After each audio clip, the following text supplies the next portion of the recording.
Bismillahirrahmanirrahim. Assalamualaikum warahmatullahi wabarakatuh. Waalaikumsalam warahmatullahi wabarakatuh.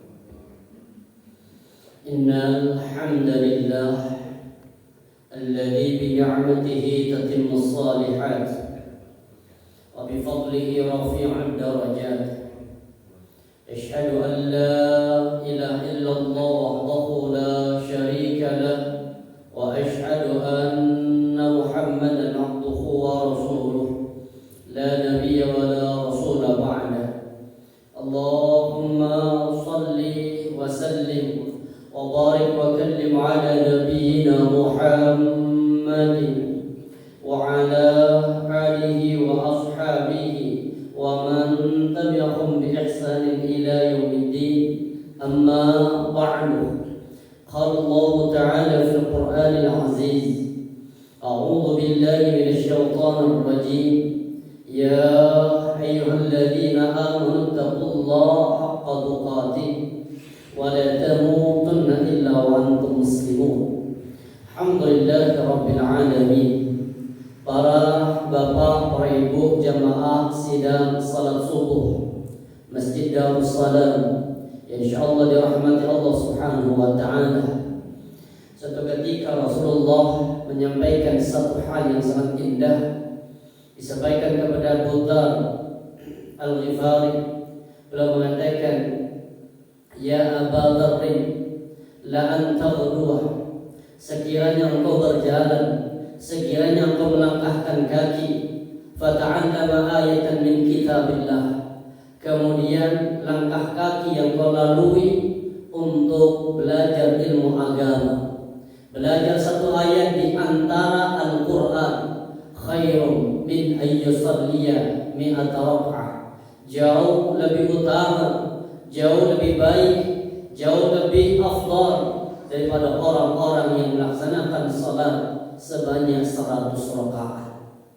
Dilanjutkan lagi, ya Aba Dzar, wala anta qudwa wa ta'allama baba min al-ilmi umila bi aw lam yu'mal khairun min an yusalliya al-farq'ati. Sekiranya engkau melangkahkan kaki untuk mendapatkan satu bab di antara bab ilmu.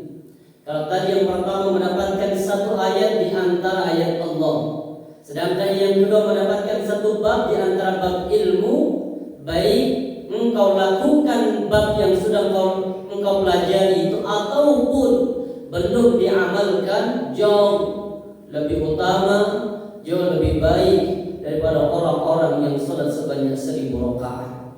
Maka bersyukur kepada Allah Subhanahu wa taala bagi hari ini di tengah kesibukan aktivitas kita luangkan sejenak untuk duduk bersimpuh, melangkahkan kaki kita menuju masjid dalam rangka talabul ilmi yang memiliki banyak keutamaan.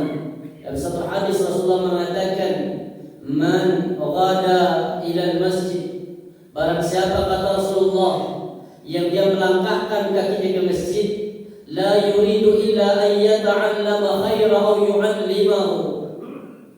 Kaki-kaki yang dipakai melangkah ke masjid tidak punya tujuan apa-apa, kecuali hanya untuk belajar ilmu agama ataupun mengajarkannya, karena lahu ka'ajri hajin tamman hajjatuhu, maka taubahnya dia mendapatkan pahala sesempurna pelaksanaan ibadah haji. Maka alhamdulillah rabbil alamin, semoga yang memisahkan kita dengan ilmu hanyalah sebuah kematian. Baik para jamaah dirahmati Allah, tadi malam waktu maghrib sudah kita bahas materi 4 sifat ahli surga atau 4 sifat ahlus sa'adah. Kita masih sampai kepada pembahasan yang pertama, yaitu orang-orang yang hayyin. Berangkat dari firman Allah di surah Al-Furqan ayat yang ke-63, wa ibadur rahman alladzina yamshuna 'alal ardi hauna. Dan ibadur rahman itu orang-orang yang dicinta oleh Allah Subhanahu wa taala, kalau dia berjalan di muka bumi, yamshuna 'alal ardi hauna, hayyinun, yaitu orang-orang yang tinggal di muka bumi ini dalam kondisi punya sifat tawadhu. Tawadhu sudah kita bahas kemarin.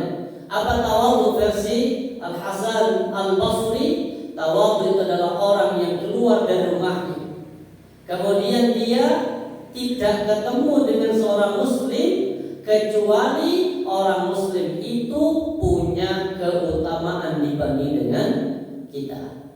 Yang sudah kita bahas kemarin, an-takhruja, sekiranya engkau keluar min manzilika, dari tempat tinggalmu dan rumahmu, fala talqa muslima, dan engkau tidak bertemu dengan seorang muslim, illa ra'aitahu 'alaika fadla, maka kecuali engkau melihatnya ada pada diri orang muslim itu lebih utama daripada dirimu.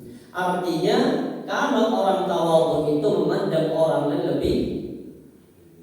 lebih mulia. Ini yang berat. Karena kita merasa lebih pintar, merasa lebih alim, merasa lebih banyak sedekahnya, merasa lebih panjang tahajudnya, merasa sampai kemudian divonis oleh Allah seperti di surah Al-A'raf ayat yang ke-12. Apa kata Allah? Qala, Allah berfirman, ma mana'aka, apa yang menghalangimu wahai iblis, ma manaka alla tasjuda in amartuk, untuk sujud bersimpu, in amartuk, ketika aku perintahkan untuk kau bersujud. Jawabannya simpel. Qala ana khairum minhu.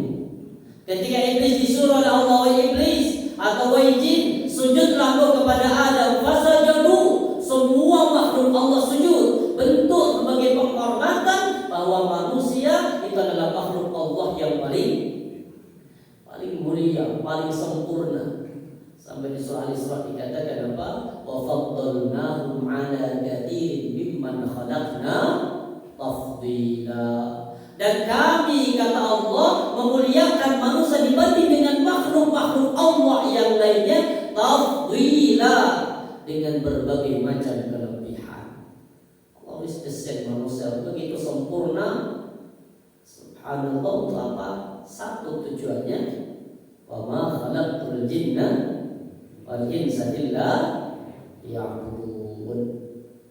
Walaupun kalau kata Gus Samsuddin apa? Alladzi yuwaswisu fi sudurin nas, artinya dan tidaklah kuciptakan jin dan manusia kecuali untuk beribadah. Salah posisi. Jadi yang terjemahnya wa ma khalaqtul jinna, tapi ayatnya dibaca surah An-Nas. Padahal Allah katakan wa ma khalaqtul jin wal ins, dan tidaklah Allah menciptakan manusia, jin dan manusia, illa liya'budun. Tujuannya satu, untuk apa? Ngabdi. Abid itu kan hamba. Tujuannya untuk mengabdi kepada Allah. Pengabdiannya apa? Ada yang mahdoh. Ini yang wajib semuanya kalau yang mahdoh. Apa yang mahdoh itu? Ibadah yang tata caranya, tuntunannya, waktunya telah ditentukan oleh Allah dan Rasulnya. Seperti sholat 5 waktu ini makmum, gak boleh kemudian kita tambah subuh, kurang hanya 2 rakaat, ditambah menjadi 3 atau 3,5, gak bisa, karena ini makmum. Ada yang ghairu makmum. Ghairu makmum itu apa? Tata cara taqarrub kepada Allah yang tidak tata caranya tidak diharuskan sama. Seperti sedekah, itu kan gak ada takarannya. Kalau zakat makbul, takarannya jelas. Artinya gak boleh zakat keluar dari 8 asnaf. Seperti apa? Pemotongan gaji, pada dasarnya ini tidak tepat jika dinisbahkan sebagai bentuk zakat. Kenapa? Karena di gaji itu kan masih ada hak orang lain. Kita kan punya utang, bayar dulu utangnya. Punya kredit, bayar dulu kreditnya. Apa lagi? Listrik, bayar dulu. Air, bayar dulu. Wifi bayar. Setelah bayar semua, ada sisa masih di atasnya nisab, itu baru kemudian kena zakat. Islam sudah datang. Ada yang khairu ghairu maghdub variasi. Seperti yang tadi malam sudah kita contohkan seorang sahabat taqarrub kepada Allah lewat perantara apa? Menjaga hati. Ada seorang imam namanya Imam Abu Dawud. Taqarrub kepada Allah dan subhanallah di dalam kisah yang ditulis oleh ini ketika menjabarkan tentang hadis Sahih Al-Bukhari. Dikatakan apa? Imam Abu Daud ini punya kebiasaan baik. Apa itu? Menjawab setiap ada orang yang bersin, yang mengucapkan kalimat alhamdulillah, sampai pada puncaknya. Ini menariknya di sini. Sampai pada puncak di saat beliau sedang naik kapal. Di tengah perjalanan ada orang bersin fi jadil bahr. Yang bersin itu bukan di atas kapal tapi di pinggir. Jadi sebelum berangkat itu, ini sudah berangkat di kapal. Ada orang bersin di sini, terdengar kalimat alhamdulillah. Imam Abu Daud yang berada di perahu dengan rombongan yang lain mengatakan, bisa nggak kita kembali sebentar? Kata pemilik kapalnya, untuk apa? Saya ingin menjawab orang yang bersin. Disepakati, bisa, tapi nambah ongkos 1 dirham. Takriban bidirham, kurang lebih 1 dirham. Kemudian turun mengucapkan yarhamukallah, dibalas sama orang yang bersin, yahdikumullah. Balik ke perahu, semua orang yang di perahu tanya, apa jawabannya? Lima tasna ada, kenapa melakukan ini? Jawabannya singkat.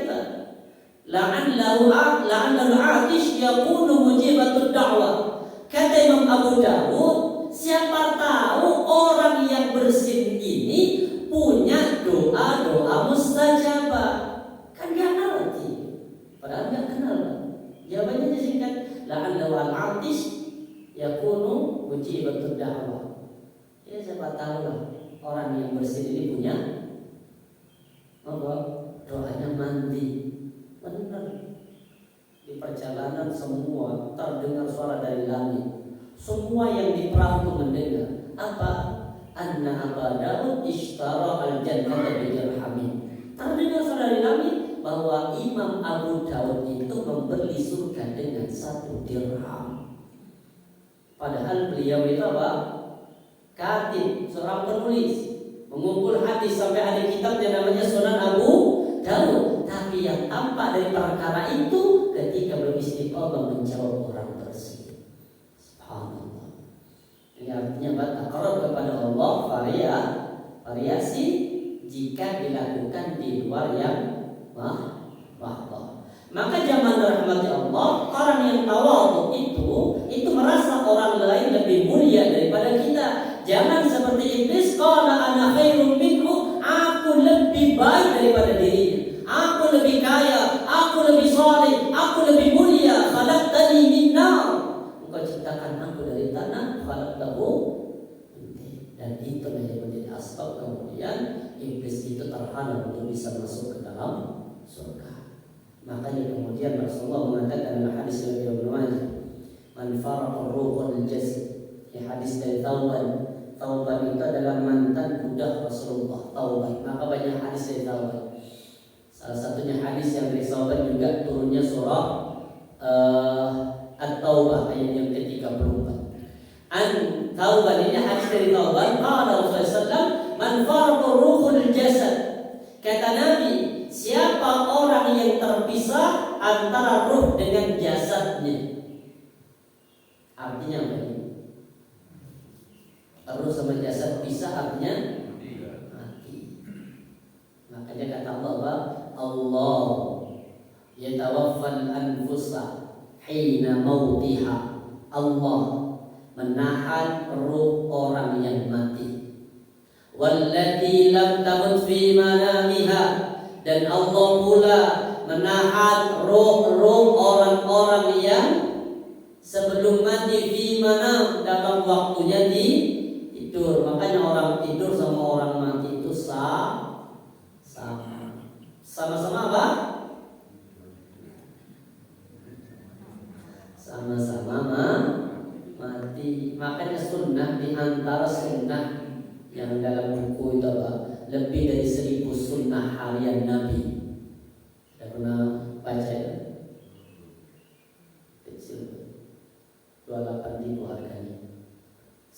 1000 sunnah harian.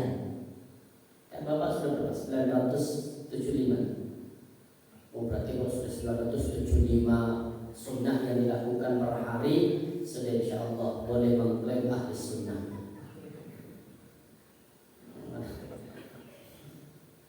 Makanya sunnah pertama itu dalam bab pertama Pak, sunnah bangun tidur. Apa sunnah bangun tidur pertama?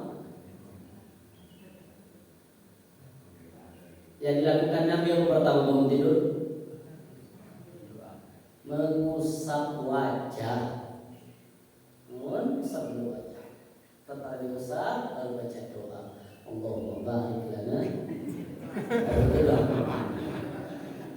Apa doanya? Alhamdulillahilladzi ahyana ba'dama amatana. Amata apa artinya? Mati. Kenapa kok orang tidur itu dikategorikan mati? Kenapa? Karena rohnya ditahan oleh Allah. Makanya dalam tafsir Ibnu Katsir dalam tafsir At-Tabari dikatakan inna arwahal ahya wal amwat taltaqi fil manam. Sesungguhnya ruhnya orang mati, ruhnya orang hidup bisa ketemu. Di mana? Fil manam, di dalam mimpi. Jadi kalau kita pernah mimpi ketemu dengan orang sudah meninggal, itu nyata rohnya bisa jadi memang ketemu. Fayata'arafu masyaallah, dan roh itu bisa saling mengenal sesuai dengan kehendak Allah. Idza arada huma jami'a, idza arada jami'uhuma ar-rujuh, jika kedua roh yang saling ngobrol dalam mimpi itu ketemu, itu ingin balik ke jasadnya masing-masing, ila jasadihima, amsak arwahul anbiya ahya, amsak arwahul amwat, wa yusilul ukhra ila ajalin musamma. Maka Allah tahan rohnya orang mati. Jadi rohnya orang mati ingin balik juga, Pak. Tapi Allah tahan dan Allah kembalikan rohnya orang hidup sampai waktu yang telah ditentukan. Makanya di sini kalimatnya siapa orang yang berpisah roh dengan jasadnya, artinya siapa orang yang mati. Wa huwa bari'un, sedangkan dia orang yang mati itu bari'an. Apa bari'an? Makan. Dari kalimat ini bari'an. Bari'an itu artinya makan-makan di malam 17-an. Itu bari'an. Ngambil dari hadis. Cuma bukan mempraktekkan hadis ini, kalimatnya diambil dari hadis apa? Terbebas. Artinya Indonesia itu terbebas dari penjajahan pada tanggal 17 Agustus 45 bertepatan dengan hari Jumat tanggal berapa? Bukan Hijriahnya. Alhamdulillah. Ini paksakan gimana? Bukan guru. Bahwa bari, sedangkan orang yang mati itu terbebas dari 3 hal, dakhalal jannah. Dia akan masuk dalam surga. Apa yang menjadi penghalang orang ke dalam surga? Pertama, al-kibr. Kibr kebalikan dari apa tadi? At-tawadhu, kebalikannya adalah al-kibr, sombong. Makanya dalam hadis dikatakan apa kata Allah? La yadkhulul jannata man kana fi qalbihi mithqala dzarratin min kibr. Tidak akan masuk surga. Artinya tidak akan masuk surga itu maknanya depending. Untuk bisa masuk ke dalam surga bagi siapa? Bagi orang yang dalam aktivitas kesehariannya ada sifat sombong. Sifat sombong itu bukan berarti orang yang punya baju baru, bukan yang punya mobil baru, rumah mewah, itu belum tentu sombong. Sombong itu kalau kata Rasulullah apa? Batarul haq, menolak satu kebenaran. Nyata ini benar, kami ditolak. Yang kedua, wahumtun nas, ini yang paling banyak sering meremehkan kehidupan manusia. Yang kedua al-ghulul, penghalang seorang ke surga al-ghulul. Apa ghulul? Khianat. Banyak versi nanti khianat. Tapi kalau ghulul di sini yang dimaksud itu adalah orang yang jihad kemudian mengambil harta rampasan perang sebelum dibagi. Ada satu hadis sahih ketika perang Khaybar, iftatahna Khaybar, kata Rasulullah, kami berhasil membuka kota Khaybar, perang melawan orang Yahudi. Falam naghnam, maka kami tidak mendapati ghanimah zahaban wala fiddatan, kami tidak mendapati ghanimah berupa emas sama perak, karena di Khaybar itu tidak ada emas sama perak. Emas adanya di mana? Di Jawa. Emas Joko, emas Pampang, emas Negara, tapi tidak ada sombong. Kemudian apa Rasulullah katakan? Wa innama nagnamu al-ghanam wal ibil. Kami, kata Rasulullah saat itu apa? Ghanimah yang kami dapatkan itu kambing-kambing, kemudian al-baqar, sapi, al-ibil, apa? Unta-unta, bahkan dengan apa? Tanaman-tanaman, karena memang di Khaybar itu subur. Satu saat kemudian Rasulullah mendapatkan satu hadiah. Hadiah itu berupa seorang budak namanya Bad'am dari Bani Abdibah, ikut bersama dengan Rasulullah. Ketika selesai dari Khaybar melanjutkan ke Wadil Qura, ikut bersama dengan Rasulullah. Ketika baru turun dari Wadil Qura, maka beliau memegang kudanya Rasulullah, diturunkan pelana kuda Rasulullah. Tiba-tiba ada anak panah yang menyasar mengenai tubuh seorang anak muda ini, seorang budak ini dari kalangan Abdibah. Apa yang terjadi?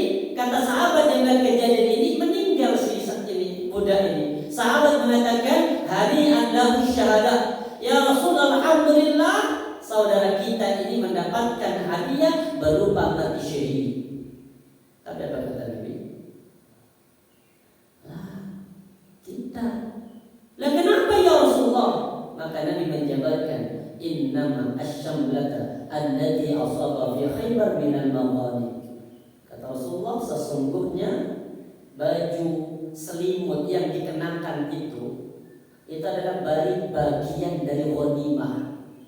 Jadi di Khaybar itu ada selimut, mungkin terasa dingin. Nah, selimut itu langsung diambil, diselipkan di tubuhnya itu.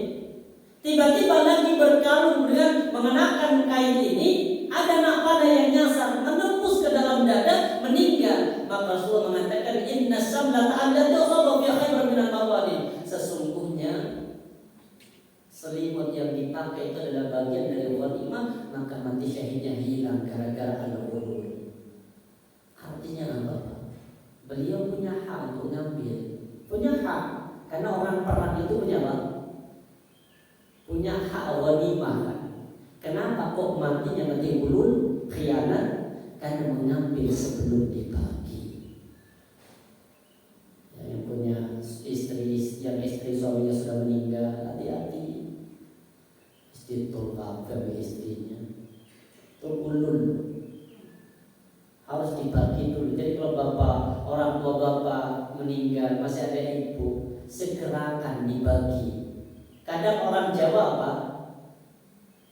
Kan satu ibu si Allah kok mau dibagi. Jangan menjerumuskan ibunya ke dalam ghulul ini. Gimana? Harta yang milik ibu bagi dulu, artinya milik ibu haknya. Harta yang milik ayah yang mana? Dipaten, dibagi. Setelah dibagi tahu, oh ini jatahnya si anak pertama, ini jatah anak kedua, ini jatah anak ketiga, ini jatah untuk ibu. Jadi ibu ketika nanti menjual tidak menjual milik orang lain. Itu dikhawatirkan ada ulul, dan itu menjadi asbab orang terjerumus ke dalam neraka. Bahkan kalau tarik kehidupan kita, kata Rasulullah, ada itu rumah al-ulul, hadiah karena sebuah pekerjaan itu masuk di antara khianat. Tidak senang dikasih hadiah kalau terikat dengan sebuah pekerjaan. Yang terakhir badain. Apa dain? Hutang. Jadi orang yang 3 hal ini terbebas, dia akan masuk ke dalam surga. Salah satunya akan kita adalah al-kibar. Apa sebab orang itu sombong? Ada 4, ada 5 sebabnya orang itu sombong. Pertama, sombong dengan ilmu.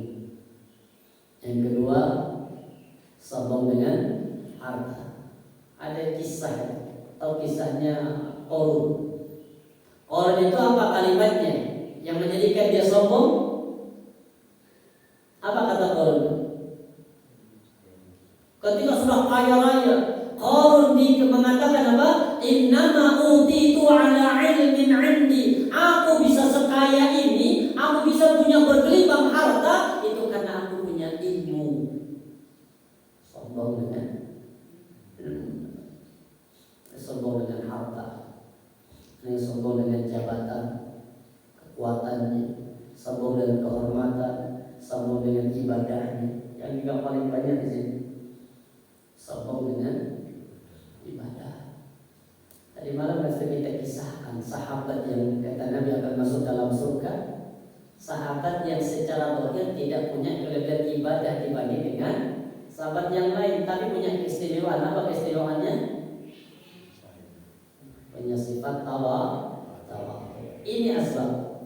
Makanya kemudian gimana solusi agar kita punya sifat tawadhu? Ini hadis.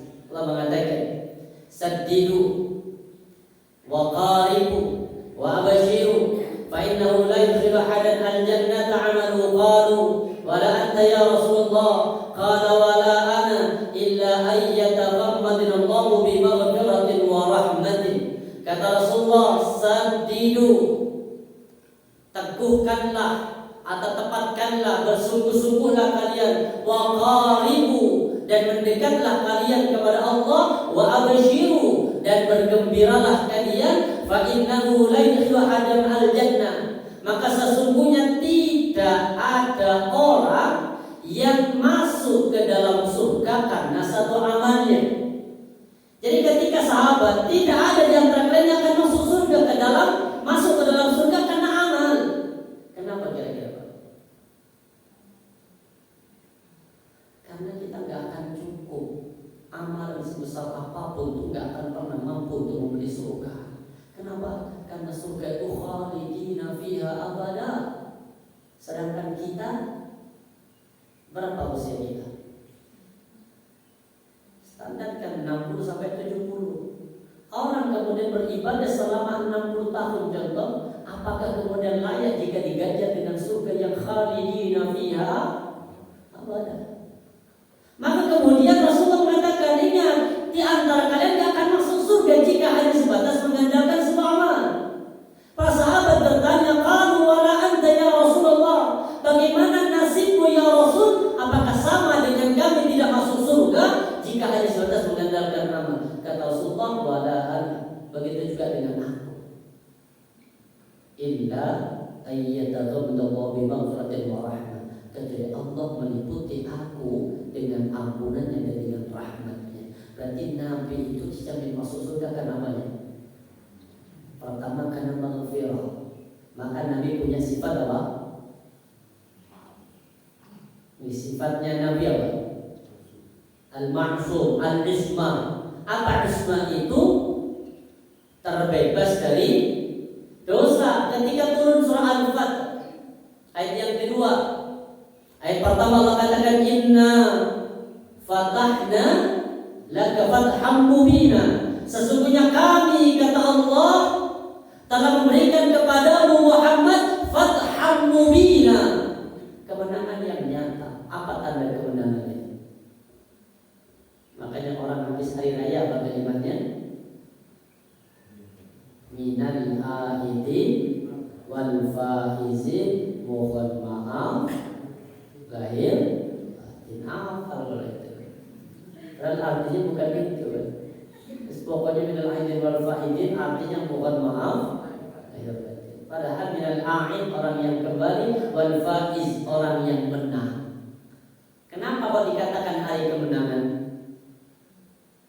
Selama ini diartikan apa? Menang melawan hawa nafsu. Kalau itu Pak, bahaya. Karena kalau sudah menang, tinggal apa? Arema kalau sudah juara terus apa? Euforia kan? Euforia apa? Balik kepada kebiasaan. Ini makanya padahal kalimat minal aidin wal faiz Fa itu artinya menjadi orang-orang pemenang. Apa tandanya? Ketika dosa-dosanya diampuni. Karena tanda menang, Rasulullah mengatakan apa? As-salawatul khams, salat 5 waktu. Wal jum'atu ilal jum'ati, Jumat ketemu dengan Jumat.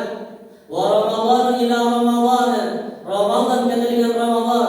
Ada tambahan di hadis yang lain, wal umratu ilal umrati, umrah ketemu dengan umrah. Mukaffarat, sarana penghapus, pembebasan dosa.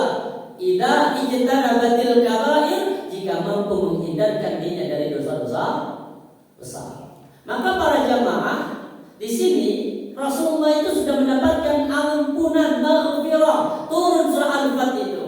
Liyaghfira lakallahu ma taqaddama min dzambika wa ma ta'akhkhar wa yutimma 'ni'matahu 'alaika wa yahdika siratan mustaqima. Ketika turun surah Al-Fatihah yang kedua ini, Nabi mempercantik, memperindah, memperbagus kualitas ibadah beliau.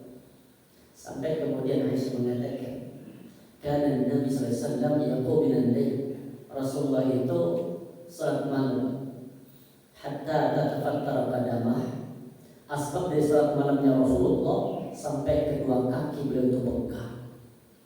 Kok bisa? Apa kemudian kata Aisyah? Ya Rasulullah, liman tasna hada? Kenapa kau lakukan ini ya Rasul? Wa qad ghafarallahu laka ma taqaddama min dhanbika wa ma ta'akhkhar. Padahal Allah telah menghapus dosa-dosa engkau ya Rasul yang telah berlalu, dan Allah akan melindungi engkau ya Rasul dari dosa di masa yang akan datang. Jawabannya singkat. Apa kata Nabi?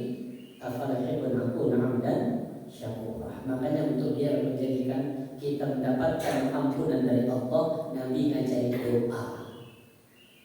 Yang doa ini Nabi khususkan untuk Aisyah plus untuk seluruh umat Nabi Muhammad fi kulli salati.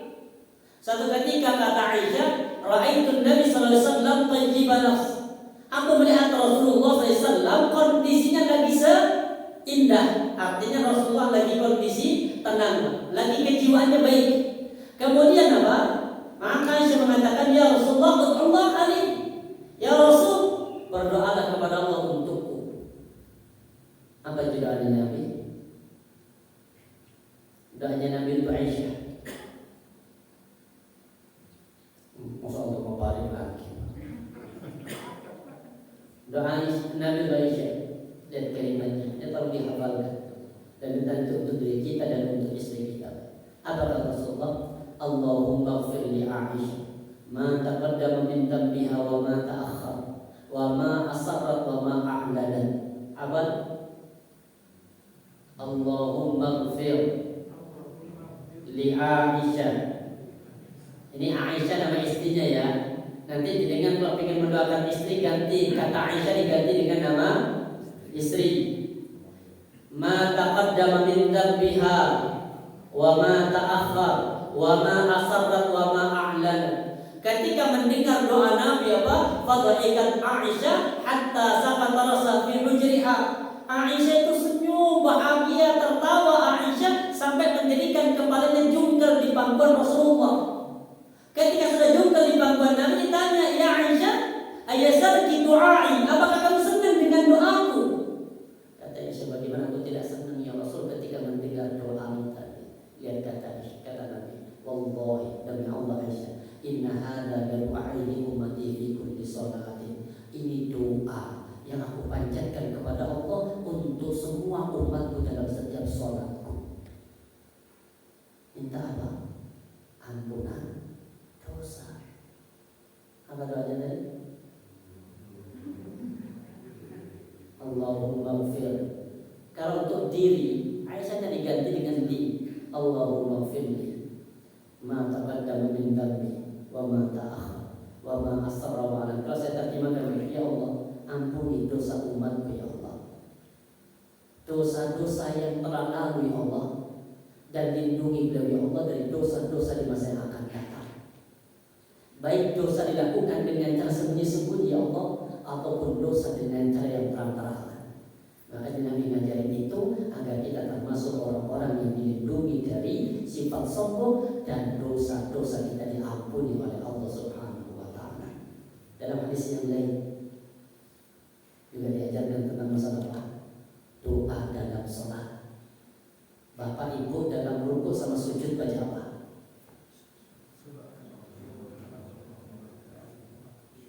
Rasulullah itu ngajari ketika turun surah fasabbih bismi rabbikal azim. Fasabbih bismi rabbikal azim. Kata Nabi, ij'aluha fi ruku'ikum. Jadikan ayat ini sebagai tasbih bacaan dalam setiap rukuk kalian. Maka Nabi ngajar apa? Subhana rabbiyal azim. Ketika turun surah Al-A'la, sabbih isma rabbikal a'la. Kata Rasulullah, ij'aluha fi sujudikum. Jadikan ayat ini bacaan dzikir dalam setiap sujud kalian. Maka Nabi ngajari subhana rabbiyal a'la. Sampai situ. Istiqamah Rasulullah membaca ini sampai 1 tahun sebelum kematian. Turun surah An-Nasr.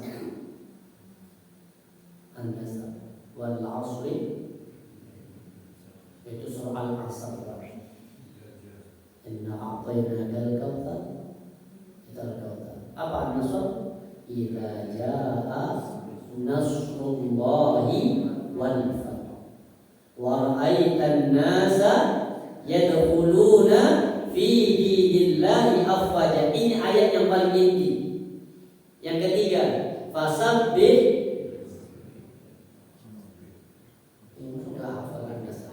fasabbih bihamdi rabbika wastaghfir.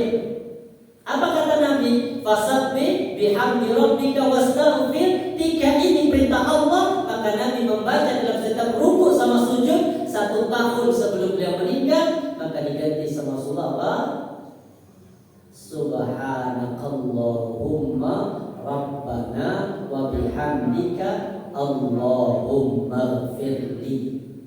Allahumma ighfirli. Yang kedua, apa sifat yang kedua?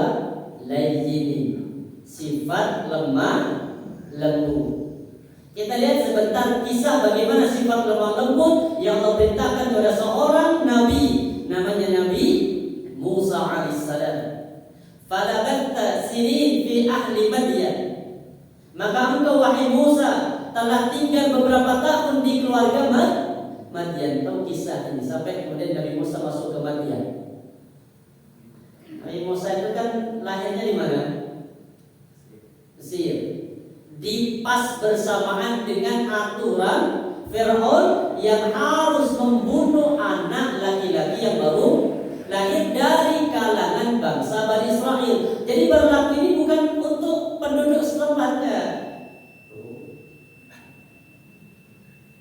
Di Mesir itu kan ada penduduk. Penduduk aslinya apa? Mesir, penduduk aslinya. Kayak kita Indonesia, penduduk asli orang Indonesia apa? Penduduk asli bangsa Indonesia apa? Oke, pribumi, nama bangsanya apa? Melayu. Pesol. Datang Melayu. Kemudian datang pendatang ada dari Cina. Yang paling banyak kan masuk Indonesia dari Cina. Sama dengan Mesir itu. Mesir penduduk aslinya Qibti.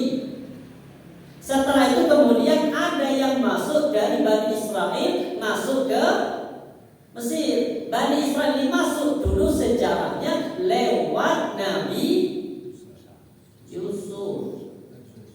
Yusuf kan jadi apa? Perdana Menteri kan. Akhirnya ketika musim paceklik dari Palestina, banyak Bani Israel banyak yang tinggal di Mesir. Jadilah kemudian penduduk Mesir itu ada 2 kubu, ada penduduk asli namanya Qibti, ada pendatang namanya Bani Israel. Ternyata aturannya Fir'aun hanya menimpa kepada Bani Israel. Lahirlah Nabi Musa di umat itu.